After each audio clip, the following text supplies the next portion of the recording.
All right. Okay. Let's.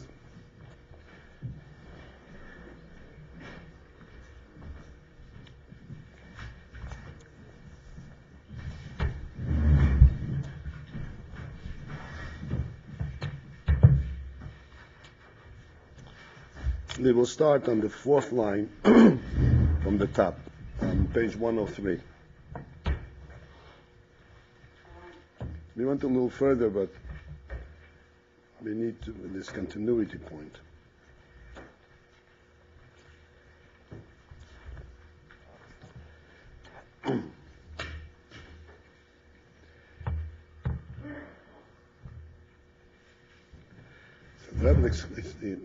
Essentially, we're talking about the Avedas HaBirurim. Birurim, as we discussed, means to take things apart and to differentiate between the good and the bad. And to raise up the good and let the bad fall. And the means by which you can do that, you cannot do it at arm's length. You have to get involved in the very issue itself. Because the bad that's in the person, so to speak, is a nefesh, it's a nefesh abahamis. And this is what he really wants. So you can't stand at arm's length and say, oh, don't want that. That's what he wants. You have to get involved with him and bring him, so to speak, face to face with the lowliness of those desires. And this way, you can then sway him and explain to him, and as we're going to see later, explain to him, a better way. This is all taking place in the Hisbonenus in Tefillah. As we displayed before, but why necessarily in Tefillah, in davening? Because davening is the time that one comes closer to Hashem. Which means that this is the time that one recognizes, in contrast to his own loneliness, he recognizes, but there is greatness too. There is Hashem, and he can come close to Hashem. And in light of this closeness, in light of this godliness that he recognizes in davening, that's when he can be misboinen, he can delve into and understand and recognize what are the things that are going on in his mind and in his heart that are contrary to this truth that he recognizes in davening, and how he can elevate them, how he can deal with them. So the last thing that he concluded here, that really the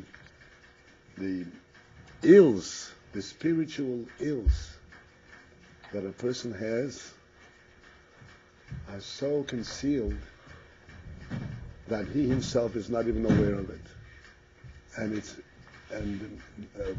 it's almost unimaginable what is going on in a person's mind. Certainly, you don't know what's doing in another person's mind, and even at the time when you confront yourself. If you confront yourself from the perspective of tefillah, of davening, of elokus, you recognize how far you are from that truth, and you get shocked. You just don't believe how the contrast is. And he says it's possible that a person should be b'matzav gorua b'yesir b'maimed, in a very low state.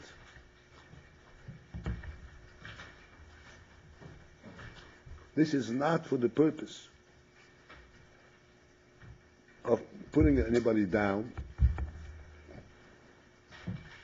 Certainly during davening, his bonus is not for the purpose of bringing anybody down. It is for the purpose of purifying and ultimately elevating the nefesh habahamis.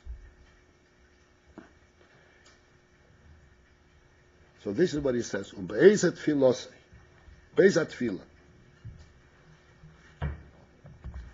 At the time of davening, Sorich lachshoy b'inyonei chesrei neisov. One has to contemplate the inyonim of his own shortcomings. Lehismar mer aleya, and to regret them, and to lismar. It's not a question of regretting. Lismar mer, to feel bitterness on the fact that he recognizes that his own loneliness. But then, that's not what he stops. Then he goes on and he says, "Ulavayer ulahasbir hanefesh habahamis." He has to then clearly explain to himself, essentially. Explaining to nefesh habahamis means to explain to himself. Geid al hapchis shebazeh. The extreme lowliness that is represented in these shortcomings, in these problems. So we are not going to go into too many of these inyonim, but just for clarity purposes. What was the second thing you said? First he has to contemplate be bitter about his own shortcomings and lowliness, and then he has to think about the lowliness of the shortcomings? Then he has to explain to his nefesh habahamis. The same thing, doesn't it? What that the nefesh habahamis should recognize. Before he is bitter, because before he is involved in davening, and he wants to come to davening. So now he is sort of looking at it from a nefesh habahamis perspective. But the nefesh habahamis is interfering. So he has to then deal with the nefesh habahamis itself. He has to get the nefesh habahamis to recognize its own lowliness.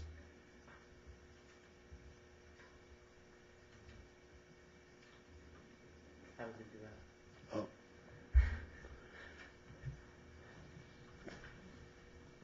This is the famous episode that when it's related that the Alter Rebbe, when in one of his visits to the Maggid, and as he was leaving, the Mala, the Maggid's son, went along with him to accompany him to the place where he would get his ride, the horse and buggy. So when they came there were all these balagolas, the wagon drivers with the horses, and the Maggid, the Mavrom, his comment said to the wagon drivers that you have to beat the horse so that the horse will know that he is a horse. There are two variations of this. But comparing to this thing, you have to beat the horse. The horse should know that he is a horse. This is the union of beating up on the nefesh habahamis. The nefesh habahamis should recognize that this is a behemoth, that this is a lowly quality. Once the nefesh habahamis recognizes this lowliness, then, as we will see, he can turn around and look for elevation of that.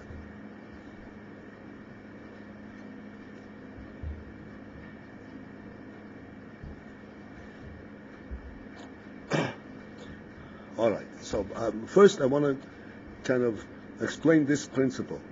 How lowly this quality is. So we'll take one example that everybody deals with, everybody's familiar with.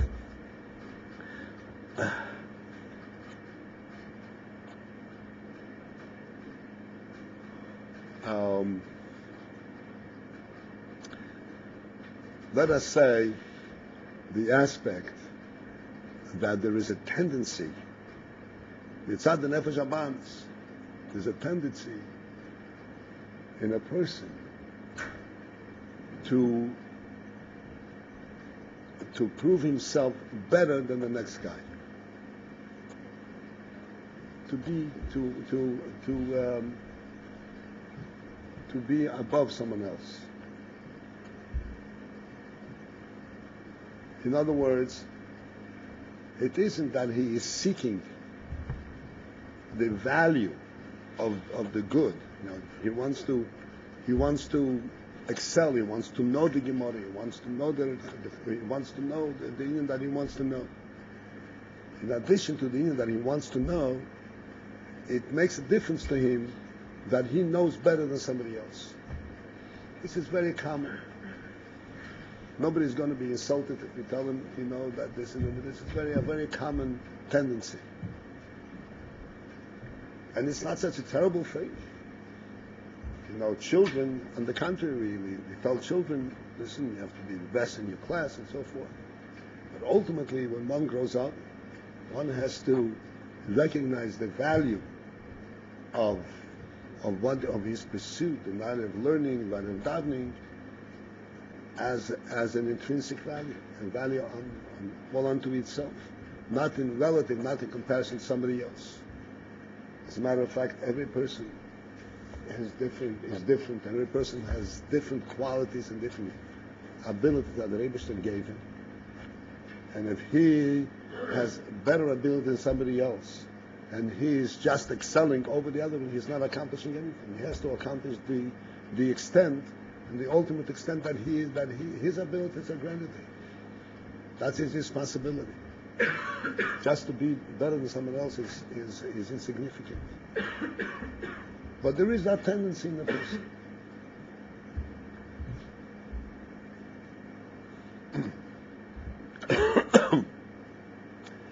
So when it comes to davening,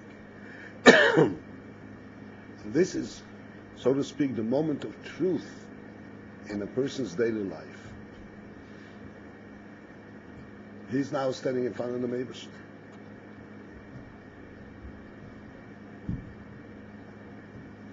Which means that at this moment, he doesn't have to prove himself. He can't fool anyone. He is coming with his true essence. This is my truth. It's davening to Hashem. And then he realizes, and this quality in him, this quality is a complete falseness, because it confuses, so to speak, and it detracts from one's recognition of the value, of the true value of what he's doing. And the more he reflects on it, see, this is superficially it sounds not so bad, but when one reflects on it and he sees how deeply that is rooted in him, and he can dig deeper and deeper and deeper, and he sees how deeply this is rooted, he starts questioning himself. Finds that, yes, I know the truth and I want the truth, but really, I want to be recognized. And that really causes him a lot of bitterness. In other words, he recognizes that he is so far from the truth. And he begins to explain to himself, and this is the important thing to explain to himself, that this is a quality that completely interferes with everything valuable that he wants to do, both on the seichel level and on the midas level. On the seichel level, if he's approaching to understand something, he is satisfied to understand it as long as he can prove to someone else that he understands it. But to prove to himself that he really understands it on his own, he is not pressed to do it. As long as he can get along, get through, and prove to others that he understands, that seems to be the criterion for the understanding. This is almost at the Nefesh Abamis. Because the Nefesh Abamis kind of takes a person away from his pnimius and it puts him into the environment, and it can affect him at every level. As I said, in terms of learning, in terms of good deeds, in terms of midas and everything. It interferes at every level.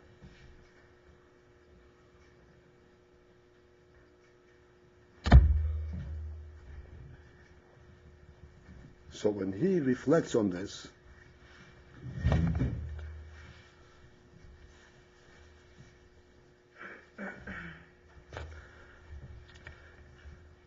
he has to be masbir, he says, he has to explain to the Nefesh Abamis the extreme lowliness that's involved in this chesroinus, whatever the chesroinus that he identifies.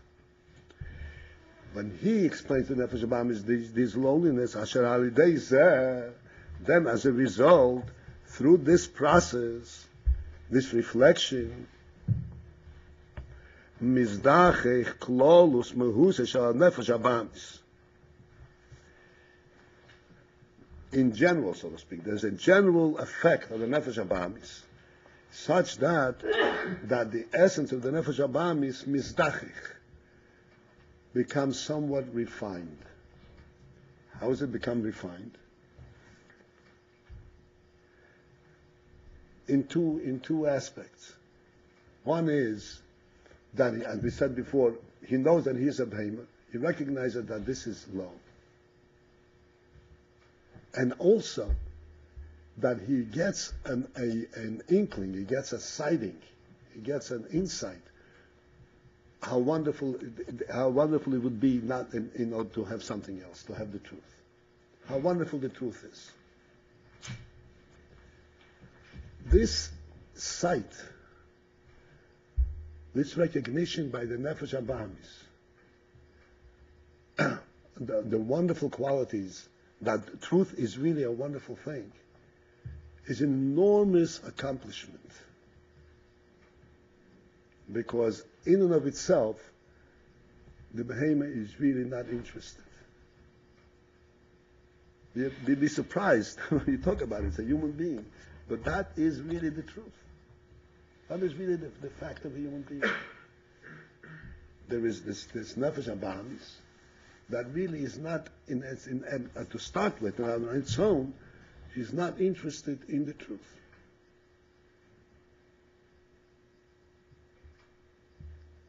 I recall myself, I was standing with Bochrim, talking. We were still young Bochrim, and at the moment the topic of discussion.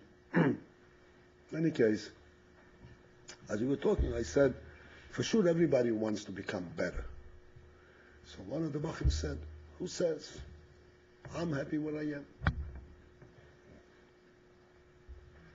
So this is not to say anything negative, but this is the Nefesh Abamis.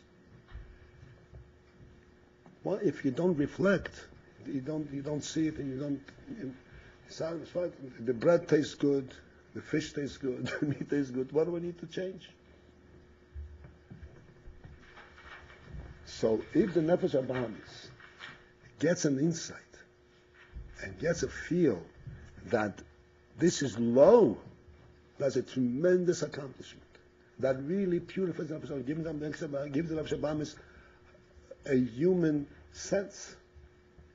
There's such a thing as purity and falseness. And this is the Inspire says that this recognition is mizdachech klolus mehusas shel nefesh abamis. And as a result of this mizdachech klolus mehusas shel nefesh abamis, sheyochel lekabel hasoga lekis. And then, as a result, the nefesh abamis is actually capable to accept hasoga lekis. This is an enormous accomplishment. It's not a triviality at all.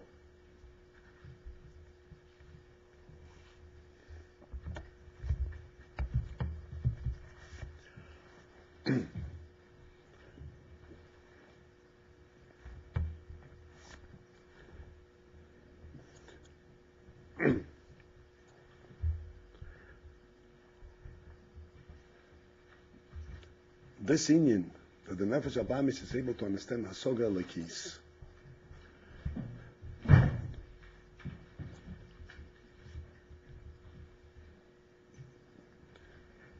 the inyan of Elokus is very far from the mind of the Nefesh Abamis.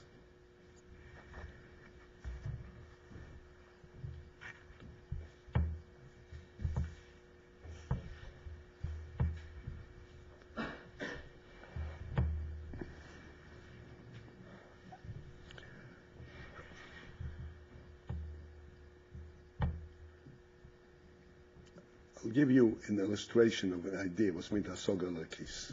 On a very small and lowly and simple level.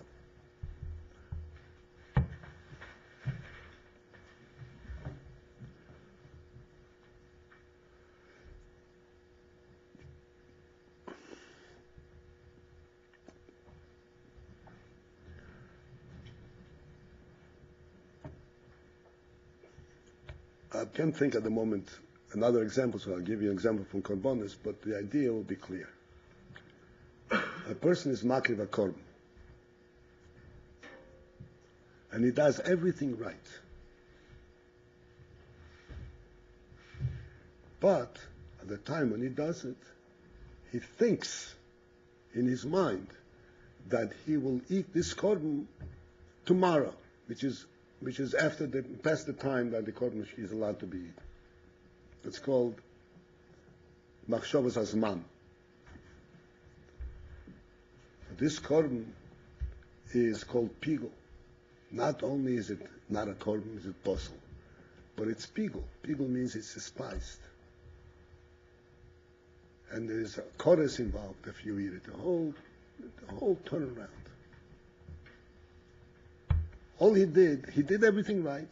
All he had the wrong kavanah. And what was the kavanah? It's a korban. He means it l'shem shomayim. He does everything right. But he has intention to eat it in the wrong time. And that ruins the whole korban. That becomes people. Now let us try to understand. How do we understand this? What has he done?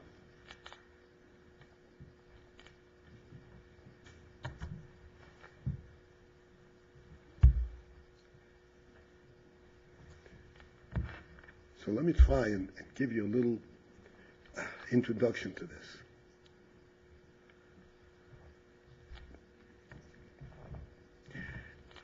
The union of Elokus, when we look at the world from a godly perspective, as opposed as we lead the world from a worldly perspective.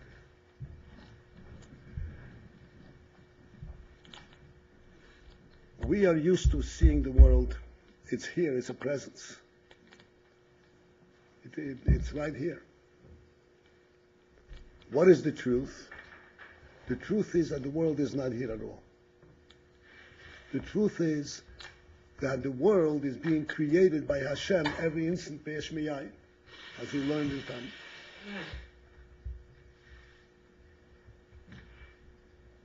It's being made. It doesn't exist.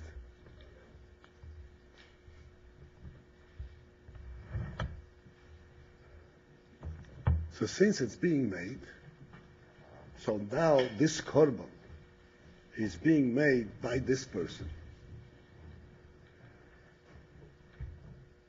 It doesn't, there is no korban, except for the fact that this person is now making it. And he's bringing Hashem, so to speak, into his activity to make this into a korban. So when he has this wrong thought, this thought is the whole creator. This is what makes it be. There is no other mitzvahs here.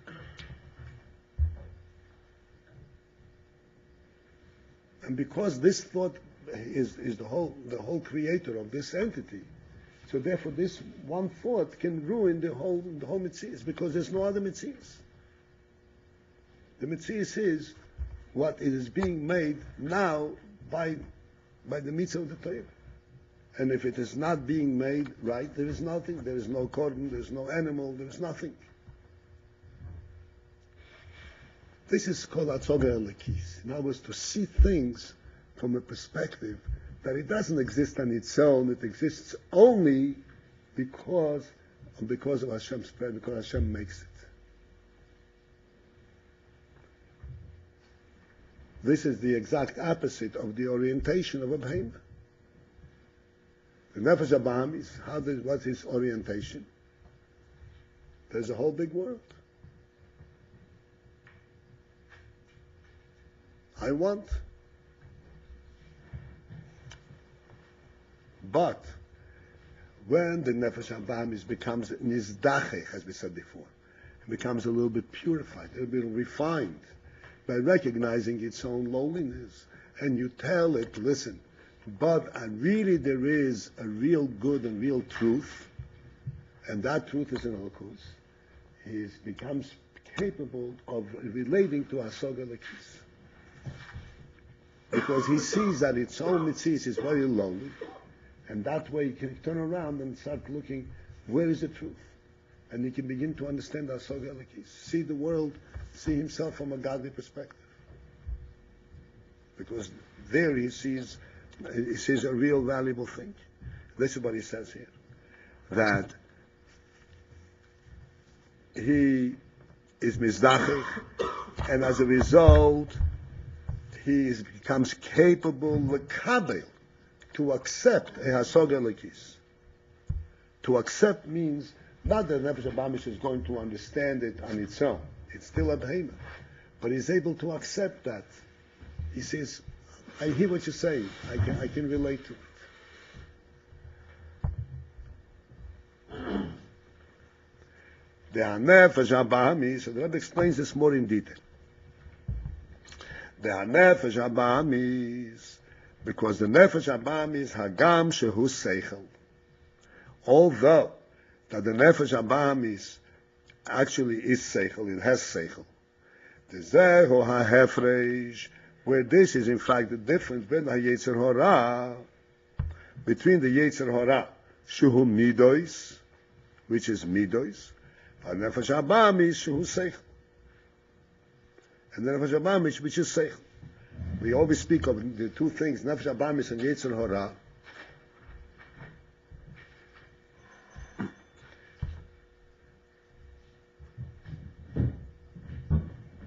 And the difference is that Yetzer Hora is Midos and Nefesh HaBahamis is Seichel. And what is the difference between Midos and Seichel?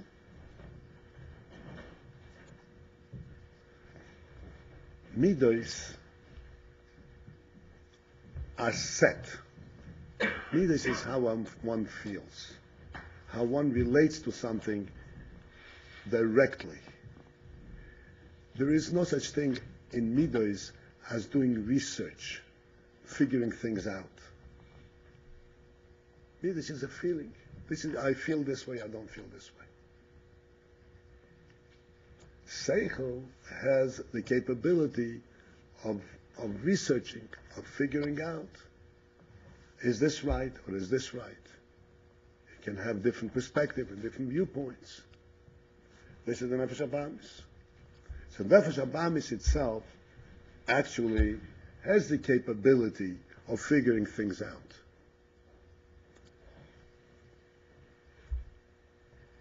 He's not limited to being in Midas to just what it is, like the Yetzer Hora. However, he says, Aval, however, HaSeichel the Nefesh HaBahamis, Hu Seichel HaTivi. The Seichel the Nefesh HaBahamis is what's called the natural Seichel. It's limited to understand the principles of nature, which we'll discuss in a moment. Ve'no Ishayach, and he is not, can't relate, ve'ne chofetz, and he doesn't really want lahasig hasoga elokis. He doesn't want to understand a hasoga elokis, a godly concept.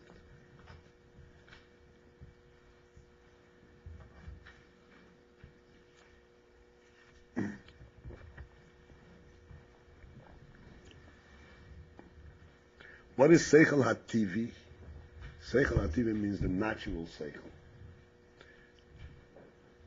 The natural Seichel essentially means the Seichel of nature. What is the principle of nature? Nature is essentially a process.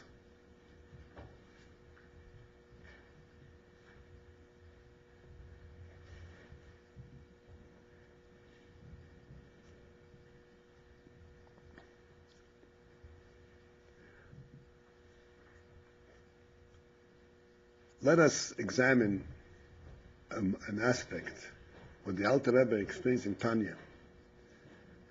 And we have both a natural view and a godly view of the scene. He says that if you take a seed and you plant into the ground, a tree grows up.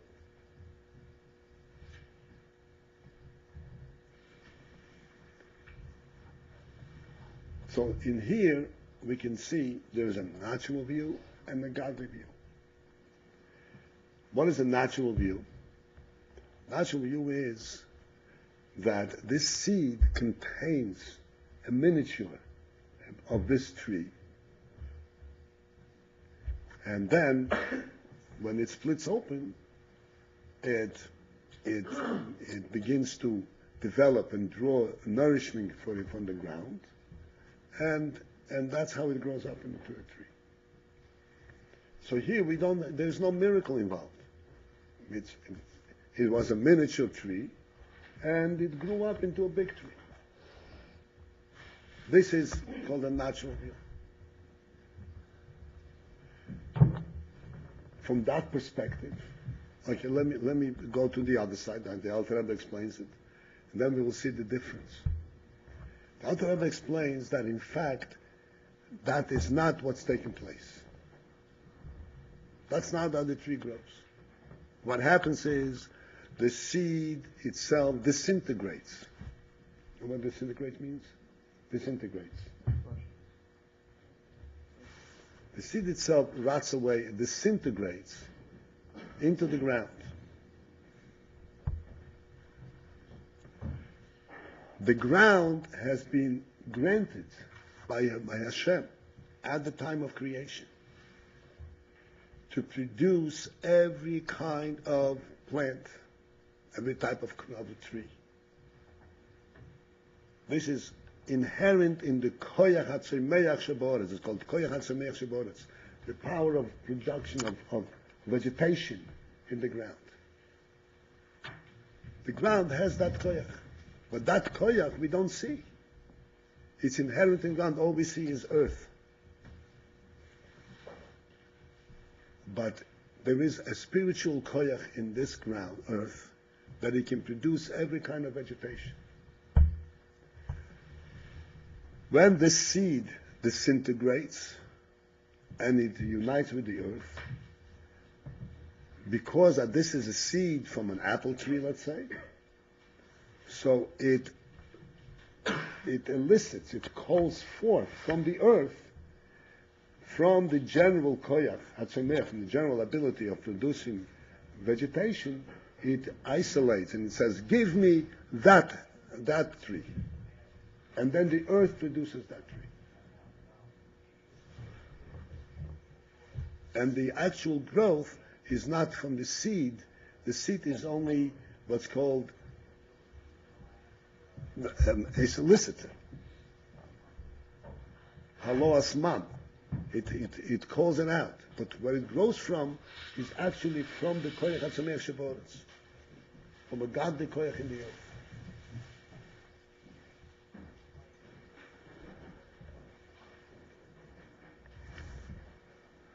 So this Inyan, the mashal itself needs a lot of elaboration to understand and so forth. But we can readily, without going any further, we can readily see the difference in perception. Whether it is perception, understanding, insight, between how you see things from a natural perspective, Seichel TV, it's also Seichel, but it's Seichel TV. Or you see it from Seichel Eliki.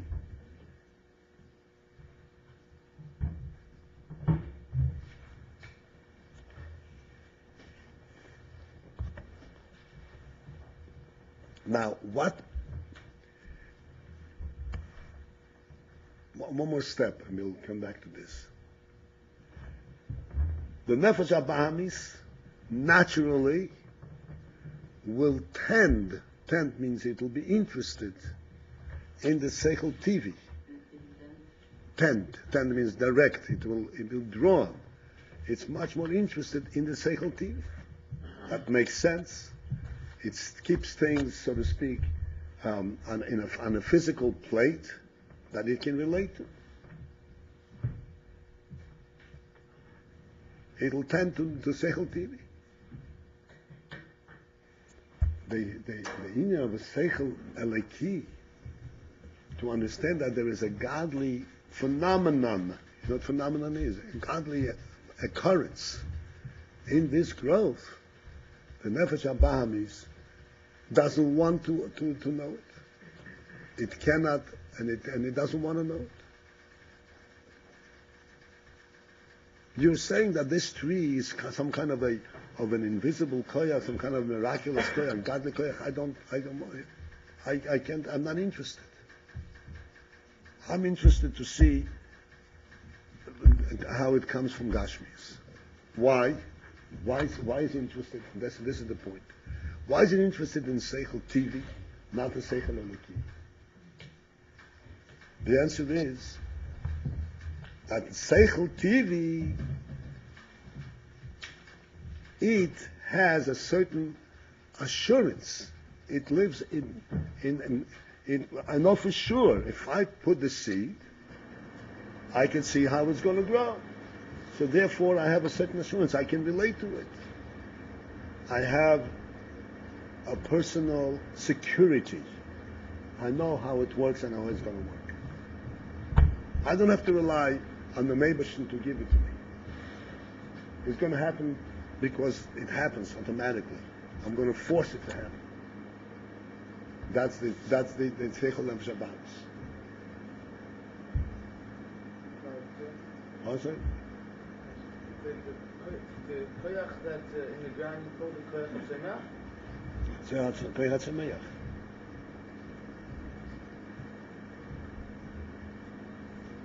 So the Nefesh HaBahamis wants to know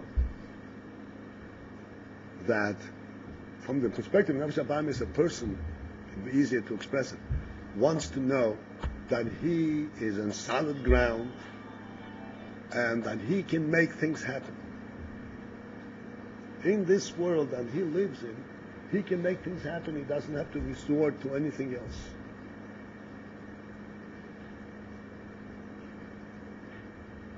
He wants to rely on himself. He wants to rely on the nature of the world. Seichel Eliki is completely remote, and he doesn't want to know. But after he goes through the process of showing the Nefesh HaBahamis the lowliness of its attitude, the lowliness of its attitude,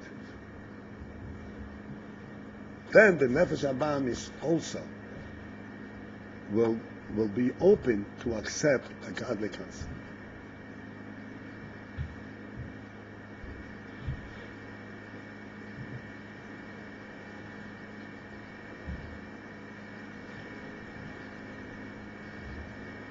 Okay, you understand so far? I want to now go into that in itself, showing the Nefesh HaBahamis the lowliness of its attitude. It would seem natural that yes, he wants to be able to rely on the natural world for his security. Because the animal soul, it wants a surety, or that it doesn't want to have to rely on anyone else. because by making it so low, so then it's not so much that it has a surety. If you make it so low, then you realize it has to relax. Oh, making it so low is not, no, it's not a question that it has to. It wants to. He wants to come out of its own lowliness. He becomes open to seeing, he becomes open. You'll see in a moment, I'll illustrate the scene, that it becomes like he open and recognizes that's not where he wants to be. Recognizes his own lowliness.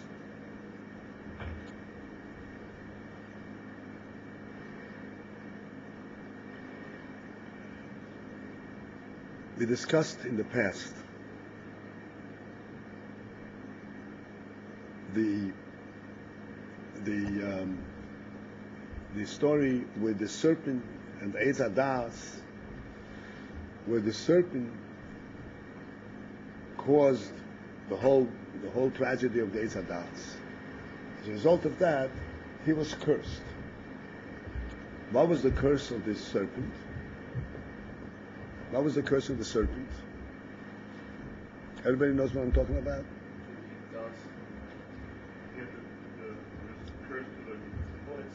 He will fall down on his belly, right? He'll fall down on his belly, and he will eat dust.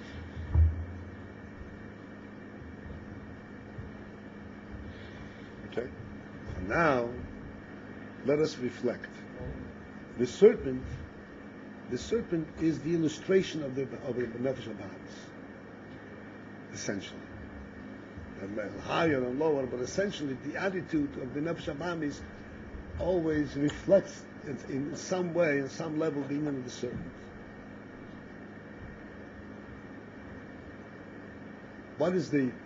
So now let's understand. This the Rebbe gave him as a curse, right? Fall down on your belly and eat dust.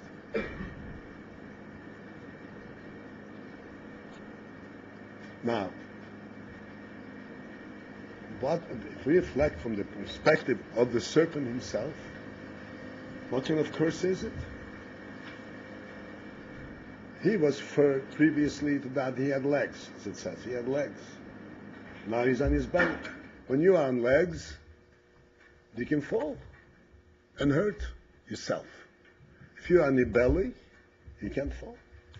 You're absolutely secure right there on the ground. You don't have to worry about anything. If you had to eat produce, if you have to eat fruit, anything that's produced, number one, you have to find it, and it has to grow. If you eat dust, then your food isn't ready for you and everywhere you go. So what kind of curse is this? He should rejoice. He doesn't have to worry about security. He doesn't have to worry about sustenance. Right? In comparison to other animals, all other animals have a possibility of being hurt. The most vulnerable of them all is who? The human being. The human being is most vulnerable. He stands on two. He has absolutely no security. His head is holding him up, otherwise he will just fall. It's unnatural. Make this stand, right? The most vulnerable of everything is the human being. So he has to rely on a spiritual force to hold him up. The serpent doesn't have to. All other animals, they are held up on force, but still they're held up, but still they can trip and fall, whatever falls. The serpent is absolutely secure, right?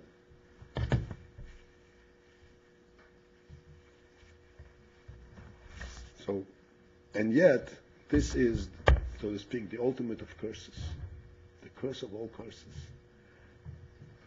And the serpent himself recognized that's a curse. But he said there's a curse. Why is it a curse? As lowly as he is, this curse completely dissociated him from God. He doesn't have to think of God. There's no unknowns to him. His food is right there. His bed is right there. His house is right there. But no one knows. Every other creature in the world has to find something, has to accomplish something, has to look out, so to speak, to the vast infinity, one way or the other, has some sense of greatness, some sense of infinity, some sense of life. Not the serpent.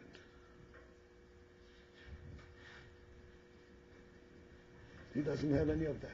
This explains why the serpent, after all that security that he has nothing to worry about, and he is the most venomous and vicious of all creatures. Why is he so venomous? Why is he so angry? He should be the friendliest of all.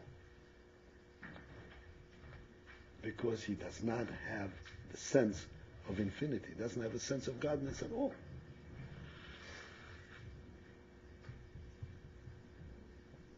Every other creature, like a lion, when he's not hungry, he doesn't bother anybody. Why? Oh, maybe tomorrow you won't have food. Tomorrow I'll find it in the day. It's a big world. So he has a certain sense of greatness.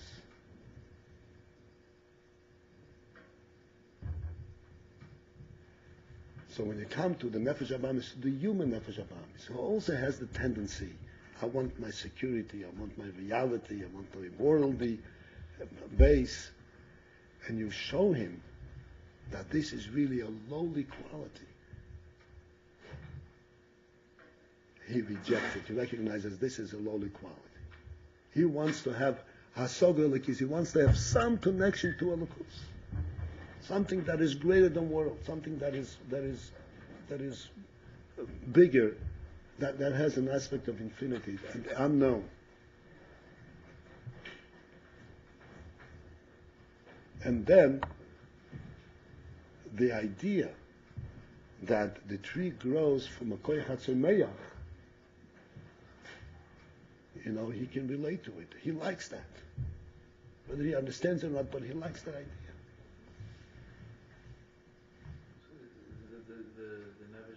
The animal soul, it wants to have Hashem as a reference point. Like it doesn't feel safe not just to be completely and totally just, even though it doesn't want to do the will of Hashem, but it wants to just know that He's there. Like he wants. Well, not for security. I'm not talking about security. He wants to breathe. He wants to have a certain sense of truth of Elokus. To be entirely imbued, so to speak, in worldliness. After you show him the lowliness of it, he says, no, I'm open to seeing something else. So when he looks at the tree that he eats, he says, this tree, you said God created it. Okay, I can accept that. I'd rather accept that than to say that it grew from the seed. Do you follow what I'm saying? Yeah, but it makes it sound very simple, but I thought the entire point of the animal soul, and the entire point of Klippa was the exact opposite, that it shouldn't acknowledge godliness, that it should. My dear friend, that's what the Avodah is. You're right. That's when he starts off. This is what Avodah is Abiruri. Biruri means you go down into the trenches, means you go down to the Nefesh Abamis, and you deal with its own lowliness. And when you identify a certain aspect, you say, look how lowly this is. Once you identify that, then he turns around and says, okay, I'm prepared to see something better. Nefesh Abamis can be in his mind. It's true.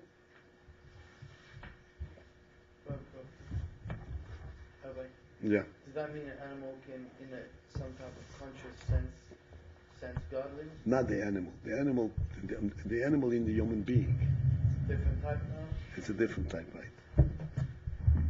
It's animalistic tendencies, but it's still a human being. Even a being who works on himself, and then he is in a sense refining himself. But his animal never stops, with taivas, it never stops with these thoughts that it puts into his head. It's just that he learns to ignore the animal. Not that the animal says, okay, you know what, you're right, I'm willing to accept this other reality. The animal is always against him. this inyan that the animal is always against him, that is only when he is not occupying himself with the animal, when he's not dealing with it. But when he deals with it, like in davening, the animal joins in or leaves him alone. He has Abba Paltiel. When he deals with him, he can join in, doesn't interfere.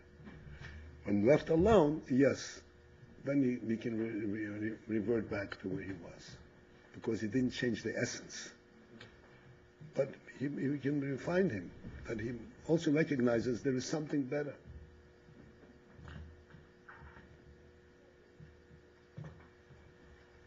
This is what the Rebbe says over here. Seichel HaShabam is TV. Vein echofetz lahasek asog lekis. Avol alidei ha'hizbonus b'tfilo bo'efun kozeh. But through the process of the hizbonus in davening, bo'efun kozeh, in this manner, what is the reference to in this manner? In the manner where you're actually dealing with the Nefesh HaBahamis. You're dealing with its own tendencies, its own interests. Then, hine nase hizdachus klolis b'nefesh habahamis. That affects a general refinement in the nefesh habahamis. He no longer is drawn, he no longer is satisfied, he no longer is interested exclusively in a worldly orientation. He sees that it's too low, and the roitza leida hasoga lekis. And he wants to know hasoga lekis. He wants to know, okay, what do you say? How does a tree grow? Even though he can't really understand it, but he likes that. He wants to know it. Because it gives him a bigger, a more meaningful, a richer perspective. And he likes that. And then validate the Ozu, and then through this process, as a result of this knowledge, hine gamhu miskarev linyone elokus. Then he too can come close to inyonim of elokus.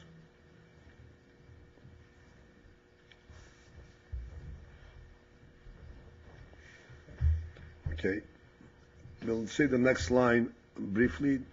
Not, we'll repeat it next time. V'lozois, and thus, because he's open to inyonim of elokus, and therefore, hine kasher hanefesh olekis misoyre biyahav alahavai. But the nefesh olekis is aroused and awakened with ava to a elokus. Hine gamhu misoyre lefi erkoi. The nefesh habahamis also is aroused lefi erkoi, at its level.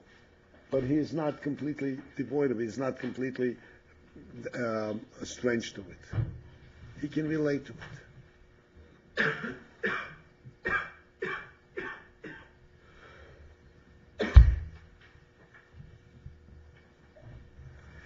Okay, this is it for today.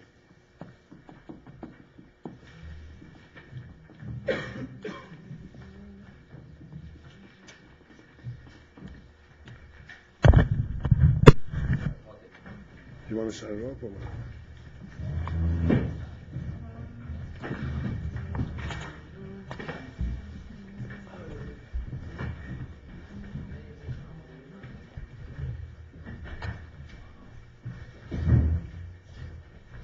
So even when he starts the desire to